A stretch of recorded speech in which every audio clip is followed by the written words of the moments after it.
7 gados kopš ieviesta lielās talkas tradīcija, tā no smaga darba pamazām pāraugusi svētkos. Tūkstoši Latvijas iedzīvotāji ne tikai attīra parkus, mežus un pagalmus no gada laikā sakrātajiem atkritumiem, bet arī izbauda svaigo pavasara gaisu ar piknikiem, spēlēm un mūziku. Un iespēju būt brīvā dabā izmantoja arī amatpersonas, stāsta Aigars Lazdiņš. Lielā talka – savas zemes sakopšanas tradīcija, kurā piedalās nu jau 100 000 Latvijas iedzīvotāju, ar katru gadu kļūst arvien plašāka. Mērķis līdz Latvijas 100-gadē padarīt mūsu valsti par tīrāko un sakoptāko pasaulē vairs nemaz tik nesasniedzams nešķiet. Pēdējos 7 gados kopā lielajā talkā piedalījušies jau 900 000 Latvijas iedzīvotāju. Nerimst arī cīņa pret atlikušajiem nepāraudzinātajiem mēslotājiem. Mēslotājs var krāsoties, tomēr dzīve nebūs cukurs, ķīmīšņu kurs. Kas būs cūka? Kas būs cūka? Mēs nekļūsim par cūkām. Kas būs cūka? Kas būs cūka? Mēs nekļūsim par cūkām. Tomēr nu jau teju pusē talkošanas pasākumu vairs nav tikai jāvāc citu atstātie gruži, var atļauties arī padomāt par nākotni, labi iekārtojot parkus un stādot kokus.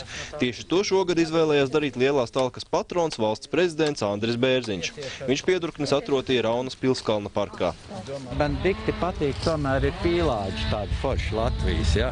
Kas ir kolosāls vienmēr, it sevišķi rudenī, ka iet uz skolu, viņš ir pasakaidis. Nu, kāpēc var jau visādas brīnums ielikt un pēc tam brīnīties, ka viņi apsalst un neaug, bet tieši, ja vēl varētu to pielikt klāt, jo, nu, kas tas tie liepa, kļava, visi tie, nu, mani radinieki, bērziņi, jā, nu, tie var būt, nu, viņi tomēr izceļ to kopējo skatu. Nu. Savu simbolisko artavu Latvijas sakopšanā ieguldīja arī premjerministra Laimdotas Straujuma. Viņa kopā ar jauniešiem un daktariem klauniem šorīt grāba pērnās lapas un zarus Birstelā pie bērnu slimnīcas. Cik daudz plānojat savākt šodien? Nu, es nezinu, cik man maisi tur man Aiva paņēmusi, bet strādāsim. Es arī televīzijas 3 skatītājiem aicinu visiem iet ārā no mājām. Ne tikai iziet ārā sakārtot apkārtni, bet sakārtot arī sevi, savas domas nākošai pirmdienai. Katru gadu lielā talka kļūst arvien jautrāka. Cilvēki pēc smagā darba nedodas uzreiz māju, bet turpat pašu sakoptajā vietā izbauda pavasara svaigo gaisu. Viena no populārākajām talkošanas vietām ir Mārupītes krasts pie Akmeņu dārza. Dažās rīta stundās talkotājiem izdevās sanākt visai iespaidīgu atkritumu čupu, ieskaitot vecus dīvānus un pat televizoru. Agrā pēcpusdienā talka jau pārto ballītē.